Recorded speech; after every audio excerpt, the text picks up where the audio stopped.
ৰাজ্যৰ 3,40 লাখ লোকৰ এতিয়া সমস্যা নাইকিয়া হ'ল। জীৱনদায়িনী ঔষধৰ পৰা খাদ্য সামগ্ৰী পেট্ৰলজাত সামগ্ৰীলৈকে মূল্য বৃদ্ধি হ'লেও এতিয়া মাত মাতিবলৈ অৰ্থাৎ চৰকাৰৰ বিৰুদ্ধে কথা ক'বলৈ ভয় কৰা হ'ল। চৰকাৰৰ বিৰুদ্ধে এতিয়া যিমানেই দাম বৃদ্ধি নহওক কিয় চৰকাৰৰ বিৰুদ্ধে কথাবোৰ ক'বলৈ কোনো ওলাই নহা হ'ল।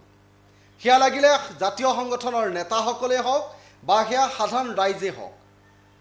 পেট্ৰলজাত সামগ্ৰীৰ পৰা আপুনি যদি বজাৰলৈ যায় অত্যাৱশ্যকীয় যিবোৰ খাদ্য সামগ্ৰী লাগিলে সেয়া বজাৰৰ কাপোৰেই ক্ৰয় কৰিবলৈ যাওক, বজাৰৰ কাপোৰতো হওক, প্ৰতিটো সামগ্ৰীতে এতিয়া মূল্য বৃদ্ধি হৈছে। প্ৰতিটো সামগ্ৰীতে হুৰাহুৰে দাম বৃদ্ধি হৈছে।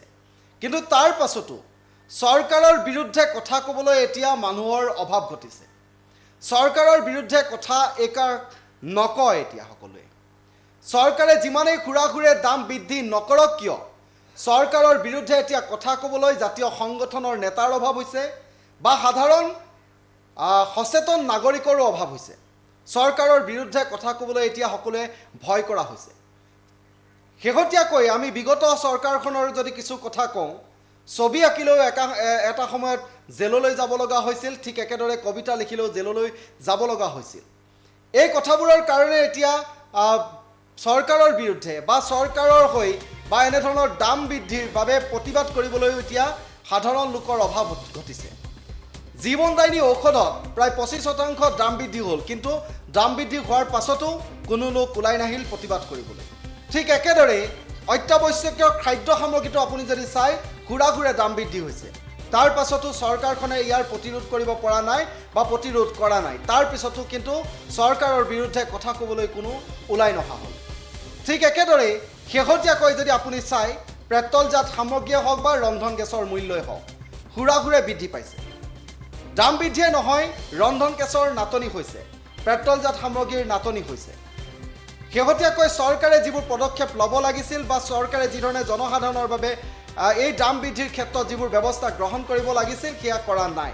তাৰ পাছতো কিন্তু চৰকাৰৰ বিৰুদ্ধে কোনো জাতীয় সংগঠনৰ নেতাই হওক বা কোনেও প্ৰতিবাদ কৰিবলৈ ওলাই নহা হ'ল বা চৰকাৰৰ বিৰুদ্ধে কথা ক'বলৈ কোনেও ওলাই নহা হ'ল। বজাৰলৈ যদি আপুনি গৈছে, বজাৰত যদি কাৰোবাক সুধিছে যে এই হুৰাহুৰে যিটো দাম বৃদ্ধি হৈছে, দাম বৃদ্ধিৰ সন্দৰ্ভত আপুনি কিবা ক'ব বিচাৰিব নেকি বা চৰকাৰখনলৈ কিবা প্ৰশ্ন থাকিব নেকি, যদি আপুনি সুধিব বিচাৰিছে তেনেহ'লে তেওঁ মূৰ ঘূৰাই আঁতৰি গুচি গৈছে। তেওঁ মুখখন বেলেগ এটা দিশেৰে কৰিছে আৰু আঁতৰি গৈছে। কাৰণ তেওঁলোকে কথা নকয়, কাৰণ কথা ক'বলৈ এতিয়া ভয় কৰা হৈছে। কাৰণ চৰকাৰৰ বিৰুদ্ধে কথা ক'লেই যিকোনো গোচৰত অভিযুক্ত সজাই বিভিন্ন সময়ত জেললৈ প্ৰেৰণ কৰি দিয়া বিভিন্ন ধৰণৰ অভিযোগ উত্থাপিত হৈ আহিছে আৰু সেয়ে কথা ক'বলৈ এতিয়া সকলোৱে ভয় খাইছে। কিন্তু যিমানেই দাম বৃদ্ধি নহওক, যিমানেই হুৰাহুৰে দাম বাঢ়ি নাযাওক কিয় চৰকাৰৰ বিৰুদ্ধে এতিয়া কোনো কথা নকয়। শেহতীয়াকৈ পেট্ৰল সামগ্ৰীৰ এতিয়া দাম বাঢ়িছে 3.14 পইচা, অৰ্থাৎ 3 টকা 14 পইচা একেটা নিশাতে বৃদ্ধি পাইছে। ঠিক একেদৰে ৰন্ধন গেছৰ নাটনিৰ কথা যেতিয়া আপুনি সুধিব, সেই ৰন্ধন গেছৰ নাটনিৰ দৃশ্যবোৰ দেখি থাকিলেও কয় যে ৰাজ্যত সেয়া ৰন্ধন গেছৰ নাটনি হোৱা নাই।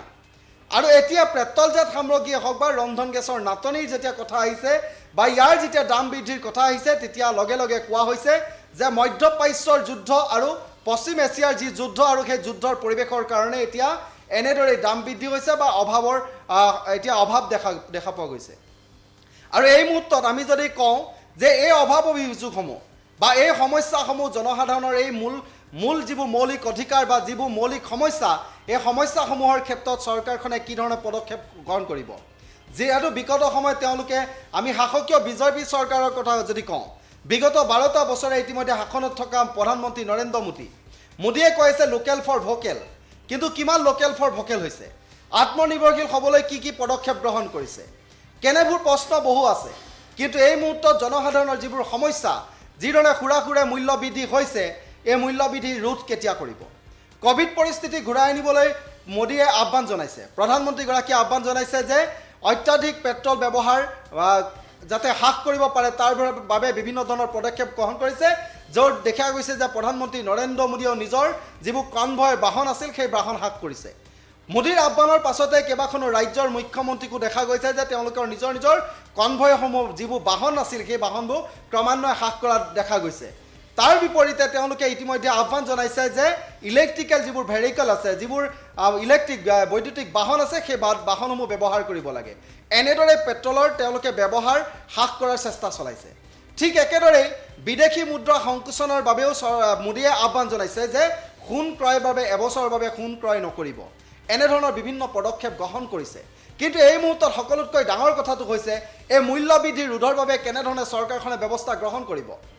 যিহেতু বিগত চৰকাৰৰ বিপৰীতে দ্বিতীয়বাৰৰ বাবে মুখ্যমন্ত্ৰী হিমন্ত বিশ্ব শৰ্মাই শাসনলৈ আহিছে, মুখ্যমন্ত্ৰী হিচাপে শপত গ্ৰহণ কৰিছে। আৰু মুখ্যমন্ত্ৰী হিচাপে শপত গ্ৰহণ কৰি ইতিমধ্যে হিমন্ত বিশ্ব শৰ্মাই কৈছিল যে জনসাধাৰণৰ বাবে তেওঁ কাম কৰিব, জনসাধাৰণৰ উন্নয়ন আৰু বিকাশৰ ক্ষেত্ৰত থমকি নৰয় হিমন্ত বিশ্ব শৰ্মা চৰকাৰখন। কিন্তু হিমন্ত বিশ্ব শৰ্মাৰ চৰকাৰখন কেনেধৰণে কাম কৰিব?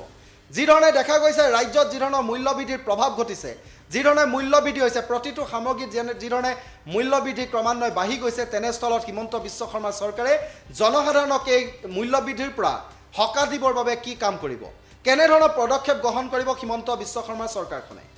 বিগত সময়ত চৰকাৰখনৰ যিবোৰ কাম কাজ আছিল সেয়া প্ৰশংসা কৰিছিল। যিবোৰ কামৰ ক্ষেত্ৰত হিমন্ত বিশ্ব শৰ্মাক প্ৰশংসা কৰি বিজেপি চৰকাৰক পুনৰবাৰ ৰাজ্যত শাসনলৈ আনিলে আৰু মুখ্যমন্ত্ৰী হিচাপে পুনৰবাৰ হিমন্ত বিশ্ব শৰ্মাকে ৰাজ্যবাসীয়ে বিচাৰিলে আৰু মুখ্যমন্ত্ৰী হিমন্ত বিশ্ব শৰ্মাক মুখ্যমন্ত্ৰী হিচাপে তেওঁক অধিষ্ঠিত হোৱাত সকলোৱে আনন্দ ফূৰ্তি কৰিছে। কিন্তু এতিয়া দেখা গৈছে যে এই ৰাজ্যত যিধৰণৰ প্ৰতিটো সামগ্ৰী, জীৱনদায়িনী ঔষধৰ পৰা আপুনি যদি চাই, ৰন্ধন গেছ, পেট্ৰলজাত সামগ্ৰী, প্ৰতিটো সামগ্ৰীতে এতিয়া মূল্য বৃদ্ধি হৈছে। এই মূল্যবৃদ্ধি ৰোধৰ বাবে কেনেধৰণে কাম কৰিব হিমন্ত বিশ্ব শৰ্মাই? কিন্তু এইখিনিতে আমি বাৰে বাৰে কৈছোঁ, যিসমূহ জাতীয় সংগঠনৰ নেতা আছিল, যিসকলে বিগত সময়ত দেখা গৈছিল যে কংগ্ৰেছৰ চৰকাৰৰ সময়ত মূল্য বৃদ্ধি হ'লে ৰাজপথত তেওঁলোকে আন্দোলনত নামিছিল। শেহতীয়াকৈ বিজেপি চৰকাৰৰ কাৰ্যকালত কিন্তু মূল্য বৃদ্ধিয়ে হওক বা অন্য প্ৰসংগত আহিলেও কিন্তু তেওঁলোকে ৰাজপথলৈ নামিবলৈ মন নকৰা হ'ল বা তেওঁলোকে প্ৰতিবাদ নকৰা হ'ল বা চৰকাৰৰ বিৰুদ্ধে তেওঁলোকে কঠোৰ ব্যৱস্থা গ্ৰহণৰ আচলতে কোনো ধৰণৰ দাবী নকৰা হ'ল। ইয়াৰ কাৰণ কি? নিৰ্বাচনৰ প্ৰাক মুহূৰ্তত একেবাৰে নোহোৱা হৈ পৰিছিল জাতীয় সংগঠনৰ নেতাসকল। তেওঁলোকে বিভিন্ন সময়ত দেখা গৈছিল যে ৬ জনগোষ্ঠীৰ জনজাতিকৰণ প্ৰসংগই হওক, জুবিন গাৰ্গৰ ন্যায় প্ৰসংগই হওক, বহুকেইটা বিষয় লৈ যিসমূহ সংগঠনে ৰাজপথত প্ৰতিবাদ কৰিছিল, চৰকাৰক দাবী কৰিছিল, চৰকাৰে যে প্ৰতিটো সামগ্ৰী মূল্যবৃদ্ধিৰ ক্ষেত্ৰতো যিবোৰ প্ৰতিবাদ কৰি চৰকাৰৰ বিৰুদ্ধে সৰব হৈছিল, চৰকাৰক যিধৰণে আহ্বান জনাইছিল যে এইসমূহ সমস্যা সমাধান কৰিব লাগে আৰু এই ধৰণে তেওঁলোকে আহ্বান জনাইছিল। কিন্তু এই সংগঠনৰ নেতাসকল এতিয়া নোহোৱা হ'ল আৰু তাৰ বাবেই যেন এতিয়া ৰাজ্যত ক্ৰমান্বয়ে সুৰা এতিয়া দাম বৃদ্ধি পাবলৈ আৰম্ভ কৰিছে। আজিৰ দিনটোত পেট্ৰলজাত সামগ্ৰীৰ দাম বৃদ্ধিক লৈ সাধাৰণ জনতাৰ মতামত কি আছিল, সাধাৰণ জনতাৰ মত কি আছে, সাধাৰণ জনতাই কি ক'ব বিচাৰিছে আছে আমাৰ ওচৰত কিছু ভাষ্য আছে। আমি সেই ভাষ্যখিনি এই মুহূৰ্তত শুনাব বিচাৰিছোঁ। কি ক'ব চৰকাৰে কি সিদ্ধান্ত লৈছে আমি ধৰিব পৰা নাই। আন্তঃৰাষ্ট্ৰীয় বজাৰত চাগে তেলৰ মূল্য বৃদ্ধি হৈছে, সেইকাৰণে কৰিছে চাগে। নহ'লে ইলেকশ্যনত তেওঁলোকে যথেষ্ট পইচা খৰচ কৰিলে, সেইখিনি তুলিবলৈও ব্যৱহাৰ কৰিব পাৰে চাগে। এতিয়াহে গম পাইছো, এওঁ কৈছে বোলে 3 টকা বাঢ়ি গৈছে বোলে পেট্ৰলৰ দাম। সন্মুখীনটো হ'মেই যথেষ্ট। আমাৰতো ইনকমটো সেইমতে বঢ়া নাই। দাম বস্তু বাঢ়িলে এতিয়া আমাৰ বস্তু বাঢ়ি অত্যাৱশ্যকীয় সামগ্ৰীৰ দামো বৃদ্ধি পাব।